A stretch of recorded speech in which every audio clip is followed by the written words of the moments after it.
spring, these are signs of the times. Bay St. Louis residents fed up with their insurance companies. Companies still insisting the hurricane damage to their homes isn't covered. This is an engineering report from State Farm. They said the wind was only blowing 46 miles per hour. Their target, State Farm, the largest insurer in Mississippi. Back in their neighborhood, Jordan River Estates, nearly all of the 168 homes were destroyed. These are the only 2 homes that have any structure left at all. So that's one of the best looking houses in the neighborhood over there? Yes, that is the best looking house in the neighborhood. Residents started tracking whose wind damage claims were being paid and whose weren't. And I see here someone got 10%. 10%. There. This is full wind paid over here. Paid, full flood. AAA, so AAA Fidelity paid full, the wind pool Well, paid here's another full, one. But not a single State Farm. Not all one. denied. All denied. All denied. Every single home covered by State Farm denied as of March. I look forward to seeing a lot of homes back in this area. So the homeowners of Jordan River Estates hired a lawyer, amassed eyewitness accounts, and meteorological proof that tornadoes struck their neighborhood. By August, State Farm says it had paid 20% of residents here some kind of settlement. The others haven't been paid a dime. I suspect most everybody will be filing suit, I can assure you. I will. We won't go quietly, I don't No, not this group. You almost feel like you could turn around and just walk up the stairs again. Bob and Kay Wingate's home was one of the strongest in the neighborhood. We had built the house up higher than anything on the street. Being an ex-home builder, he knew the higher you went, the lower your flood insurance would be.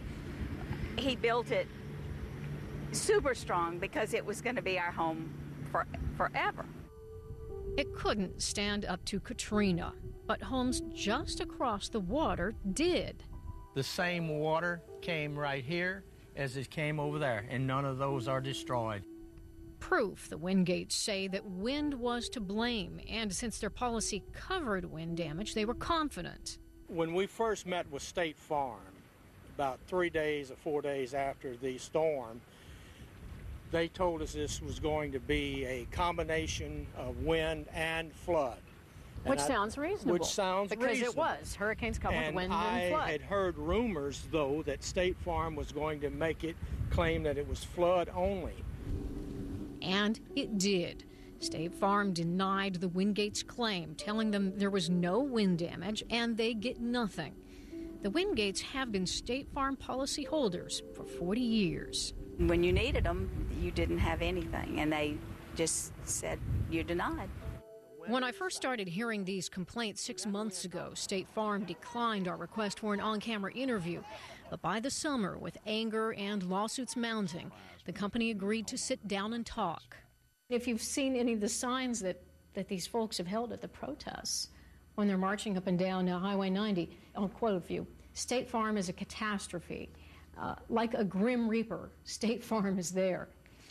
Those don't sound like satisfied customers. Kathleen, we had over 295,000 claims made by property owners as a result of Hurricane Katrina. This was the worst disaster ever to hit this country. People's houses were destroyed, their livelihoods were destroyed. Nobody is satisfied. Nobody is happy with how anything is turning out. And it certainly doesn't surprise me that many homeowners are not satisfied. What do you say to these homeowners who feel like they've been ripped off?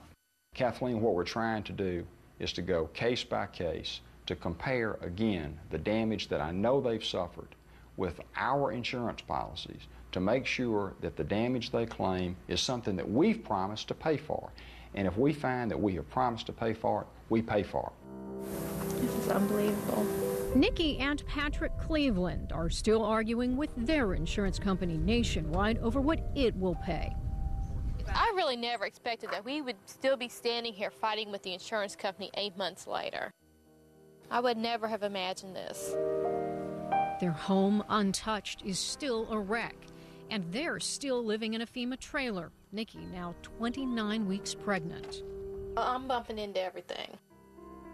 Determined to get the money to rebuild, they've spent the last few months documenting evidence. They're going to mediation with their insurance company, hoping to avoid going to court. I don't think they're going to pay us till a judge drops a gavel and says you must pay. Because tomorrow nobody's going to force them to pay. It's a negotiation, it's an offer, and I think they'll offer us nothing is my prediction. Still, they showed up ready to make their case. We got this chart that shows the eye of the storm. We averaged 143 miles per hour, and I can tell you from experience that the storm was terrible. They would know. Patrick and Nikki were in her parents' beach home when Katrina ripped it apart. Patrick and Nikki nearly drowned. Her parents died. It took an hour for the Clevelands to make their case to Nationwide and a mediator. How'd it go? Not well.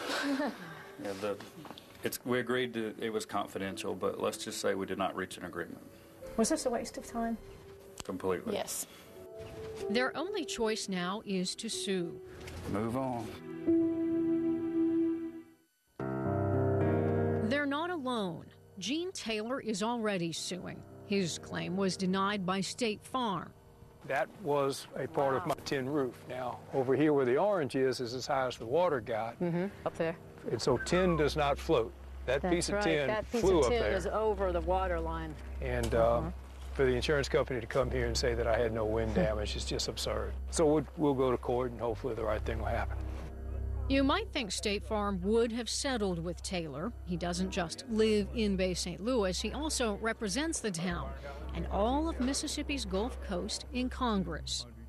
When we first talked to the congressman in January, he didn't mince words. There ought to be a national registry of child molesters and insurance company executives, because I hold them in the same very low esteem. What about our children, State Farm? It's become a rallying cry here where anger is growing, hope in short supply. Child molesters and insurance executives. This is not the way honorable people do business. The fight over insurance in Bay St. Louis is about to take a nasty turn.